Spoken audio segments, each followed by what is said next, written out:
ಬೆಂಗಳೂರಿನ ಬೋರಿಂಗ್ ಆಸ್ಪತ್ರೆಯ ಕಾಂಪೌಂಡ್ ಗೋಡೆ ಕುಸಿದು 7 ಜನರು ಮೃತಪಟ್ಟ ಪ್ರಕರಣ ಮಾಸುವ ಮುನ್ನವೇ ಬೆಂಗಳೂರಿನಲ್ಲಿ ಮತ್ತೊಂದು ಅವಘಡ ನಡೆದಿರತಕ್ಕಂಥದ್ದು. ನಾವೀಗ ಬೆಂಗಳೂರಿನ ವಿಜಯನಗರ ಕ್ಲಬ್ನ ಬಳಿ ಇದ್ದೇವೆ. ನೀವು ಈಗಾಗಲೇ ಟಿವಿನ ದೃಶ್ಯಾವಳಿಯಲ್ಲಿ ಗಮನಿಸಬಹುದಾಗಿದೆ.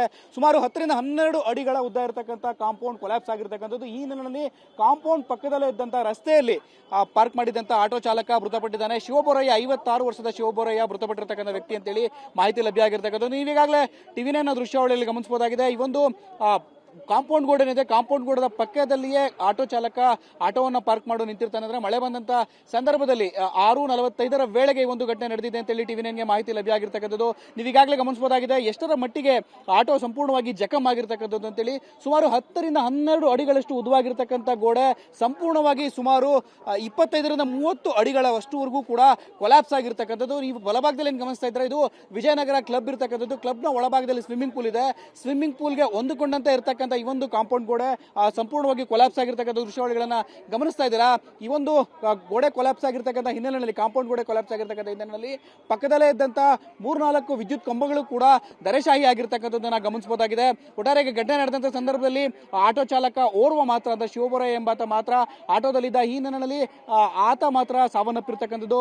ಸಂಪೂರ್ಣವಾಗಿ ಆಟೋ ಕೊಲ್ಯಾಪ್ಸ್ ಆಗಿರ್ತಕ್ಕಂಥದ್ದು. ಈಗಾಗಲೇ ಘಟನಾ ಸ್ಥಳದಲ್ಲಿ ವಿಜಯನಗರ ಪೊಲೀಸರು ಕೂಡ ಬಿಟ್ಟಿರ್ತಕ್ಕಂಥದ್ದು. ಇಲ್ಲಿ ಜಿಬಿಎ ಅಧಿಕಾರಿಗಳು ಕೂಡ ಸ್ಥಳದಲ್ಲಿ ಬಿಟ್ಟು ಪರಿಶೀಲನೆ ನಡೆಸಿದ್ದಾರೆ.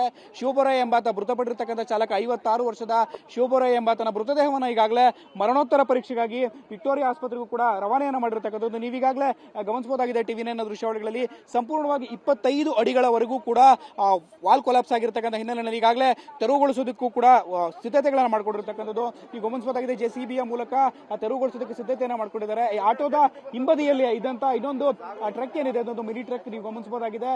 ಇದರಲ್ಲೂ ಕೂಡ ಯಾವ್ದಾದ್ರು ವ್ಯಕ್ತಿಗಳಿದ್ರೆ ಅನ್ನೋದ್ರ ಬಗ್ಗೆ ಕೂಡ ಪರಿಶೀಲನೆ ಮಾಡ್ತಿದ್ದಾರೆ. ಸದ್ಯದ ಮಟ್ಟಿಗೆ ಸಂಪೂರ್ಣವಾಗಿ ನಿಲ್ಲಿಸಲಾಗಿತ್ತು ಅನ್ನೋದ್ರ ಬಗ್ಗೆ ಕೂಡ ಮಾಹಿತಿ ಲಭ್ಯ ಆಗಿರ್ತಕ್ಕಂಥದ್ದು. ಒಟ್ಟಾರೆಯಾಗಿ ಒಂದು 20 ರಿಂದ 25 ಅಡಿಗಳವರೆಗೂ ಕೂಡ ಕಾಂಪೌಂಡ್ ವಾಲ್ ಕೊಲ್ಯಾಪ್ಸ್ ಆಗಿರ್ತಕ್ಕಂಥ ಹಿನ್ನೆಲೆಯಲ್ಲಿ ಹಿಂಭಾಗದಲ್ಲಿದ್ದಂತ ಈ ಒಂದು ಮಿನಿ ಟ್ರಕ್ ಏನಿದೆ ಇದಕ್ಕೂ ಕೂಡ ಹಾನಿಯಾಗಿರ್ತಕ್ಕಂಥದ್ದು. ಸದ್ಯದ ಮಟ್ಟಿಗೆ ಇಲ್ಲಿ ವಿಜಯನಗರ ಪೊಲೀಸರು ಕೂಡ ಬಿಟ್ಟು ಸ್ಥಳ ಪರಿಶೀಲನೆ ನಡೆಸಿದ್ದಾರೆ. ಸಂಪೂರ್ಣವಾಗಿ ಒಂದು ರಸ್ತೆ ಏನಿದೆ, ರಸ್ತೆಯ ತುಂಬೆಲ್ಲ ಈಗಾಗಲೇ ಕಾಂಪೌಂಡ್ ನ ಗೋಡೆಯ ಅವಶೇಷಗಳು ಉಳಿದಿರತಕ್ಕಂಥದ್ದು. ಇದನ್ನು ಕೂಡ ತೆರವುಗೊಳಿಸುವಂತ ನಿಟ್ಟಿನಲ್ಲೂ ಕೂಡ ಕಾರ್ಯಾಚರಣೆ ನಡೆಸಿರ್ತಕ್ಕಂಥದ್ದು. ಒಟ್ಟಾರೆಯಾಗಿ ಬೆಂಗಳೂರಿನಲ್ಲಿ ಮತ್ತೊಂದು ದುರಂತ ಸಂಭವಿಸಿರ್ತಕ್ಕಂಥದ್ದು. ಆಸ್ಪತ್ರೆ ಬಳಿಯ ವಾಲ್ ಕೊಲ್ಯಾಪ್ಸ್ಕೊಂಡು ಈಗಾಗಲೇ ಬೋರಿಂಗ್ ಆಸ್ಪತ್ರೆ ವಾಲ್ ಕೊಲ್ಯಾಪ್ಸಿಂದ 7 ಜನರು ಮೃತಪಟ್ಟಿದ್ರು. ಈ ಒಂದು ಪ್ರಕರಣ ಮಾಸುವ ಮುನ್ನವೇ ಮತ್ತೊಂದು ದುರಂತ ಸಂಭವಿಸಿ ಆಟೋ ಚಾಲಕ ಶಿವಬೋರಯ್ಯ ಮೃತಪಟ್ಟಿರ್ತಕ್ಕಂಥದ್ದು. ಕ್ಯಾಮರಾಮನ್ ರಘು ಜೊತೆ ಶಿವಪ್ರಸಾದ್, ಟಿವಿ9 ಬೆಂಗಳೂರು.